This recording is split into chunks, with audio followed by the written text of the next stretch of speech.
My name is Kayla Carter and I am one of the artistic educators at USMR. So the thing I'm going to be speaking to you all about today is glow up. One of the themes of September for USMR is glow up, and I was in one of the photos. Thanks, Tanya and Kelly. And I was in one of the photos that was featured for this month of glow up.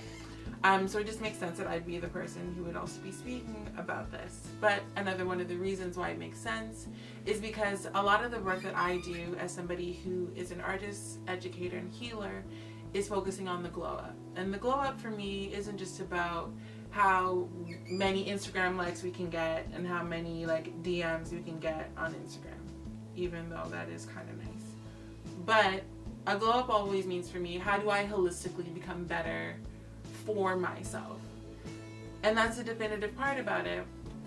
Glowing up isn't this thing where we do it for other people. Glowing up isn't this thing where we do it for our parents or for our grandparents or for our aunties or for that one person from high school that we had a really big crush on, and now we saw them again at Shoppers Drug Mart.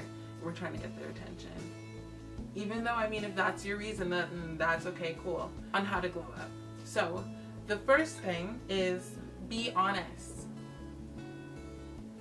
Be honest about what you need to work on. And that might just be the hardest part, because when we're asked to be honest about the things that we're not necessarily that good at, when we're asked to be honest about the things that we need to work on, when we're asked to be honest about the things that we feel really, really insecure about, that can be really tough and it can almost be painful. But if you start out by being honest, you never have to backtrack and do any of the work to try to figure out if what you said was actually true or if you're actually working on the right thing. Granted, you can always add things, but it's always adding from a place of honesty. So for me, in my own personal glow up, I have to be honest about the fact that I'm insecure about being too much. I've always been told that, and I think as so many women, for women of color, for trans women of color, for so many people, we're always told that we're just too much, even though we're that much, right?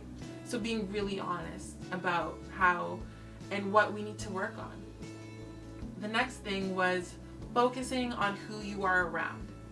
And I know our parents and every self-help book has told us the people that you surround yourself with are more often than not the people who really, really deeply affect the way that you look at yourself, the way that you look at other people, but also the way that you look at the world around you.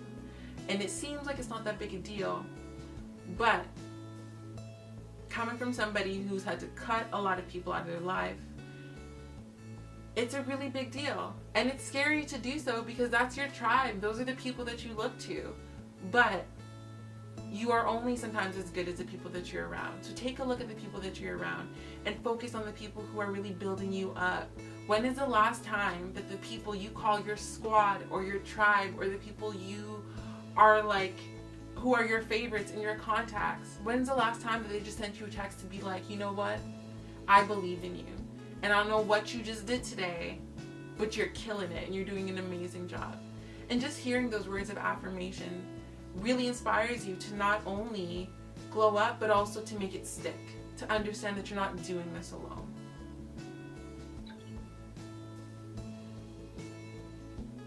Also, another thing is, I know a lot of us think that we can just do things on our own, and that is true. You can definitely do things on your own. But none of us are islands, and we do need to be affected by the people around us.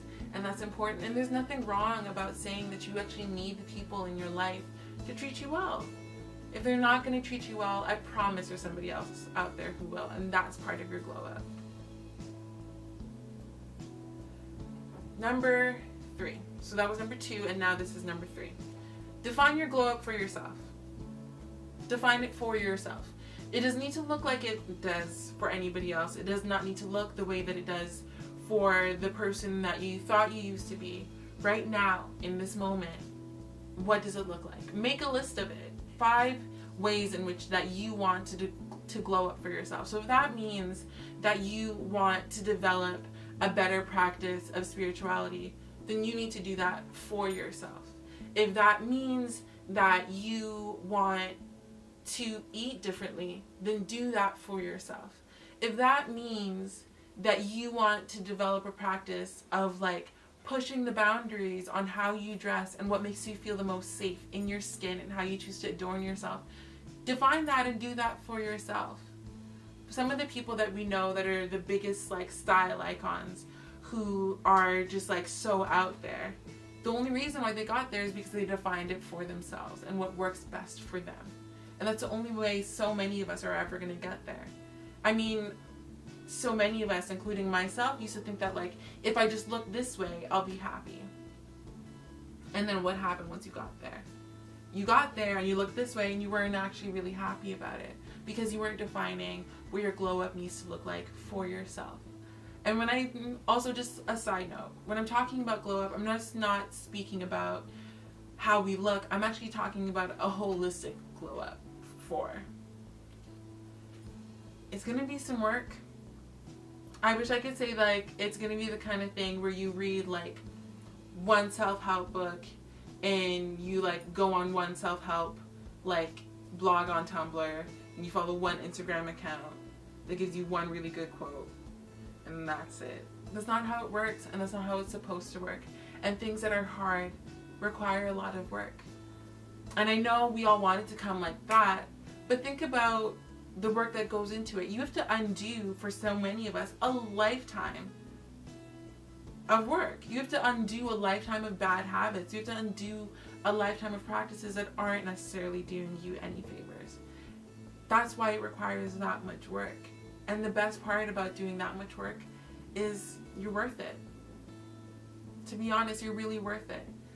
And it's scary for so many of us who spend so much of our time investing work for other people and other institutions and people who are never us and people and things that are never us.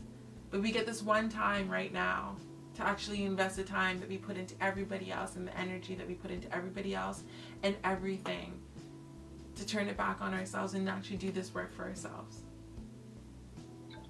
And I said it before and I'll say it again. You are worth this work. And also, this isn't going to happen in a year. It's work that we always are going to do. And maybe instead of looking at it as work, we need to look at it as a journey. You're on this journey for yourself all the time.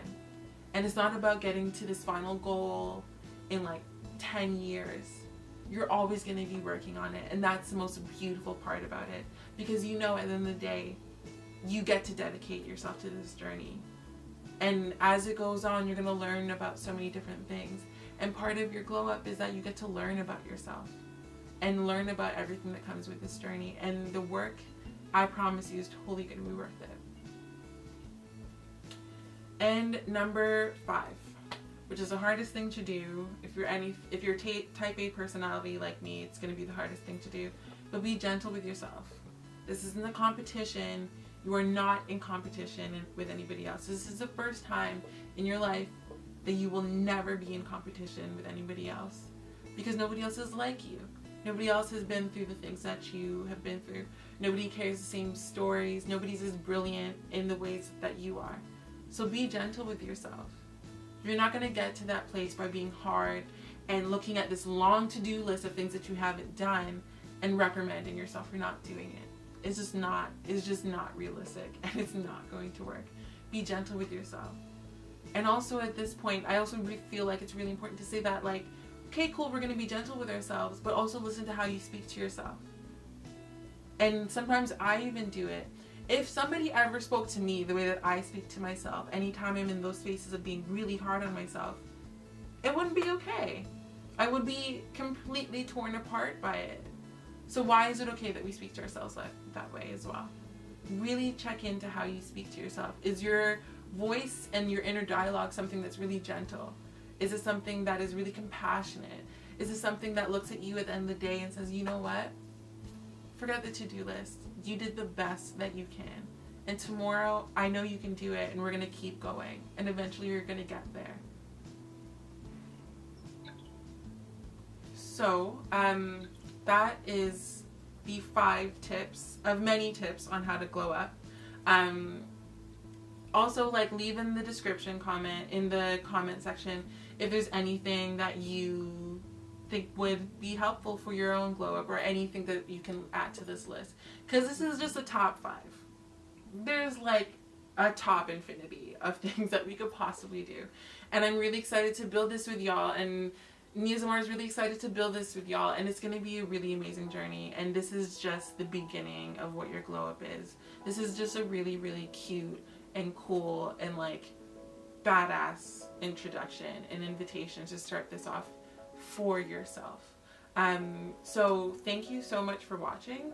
And if you want to get more into what glow up can look like, if you want to learn more about me, if you want to learn more about the amazing things that are coming from Nia Zamar, because you should just watch out for it, because I've seen some of the things that are coming up and like I'm not ready. I thought I wasn't ready for that photo shoot, but just you wait. Check out niazamar.com and look me up, look up what everybody else is doing, look up what Tanya's doing, look up the lipsticks, look up the different packages, just look it all up. And it's like a wonderful, tiny, utopian, wonderful home of what could potentially be. Thank you so much. My name's Kayla Carter. I'm an artist educator and a healer, and you can find out more about me at Nia Zamar, and also at kaylacarter.ca. Thank you so much. Bye everyone.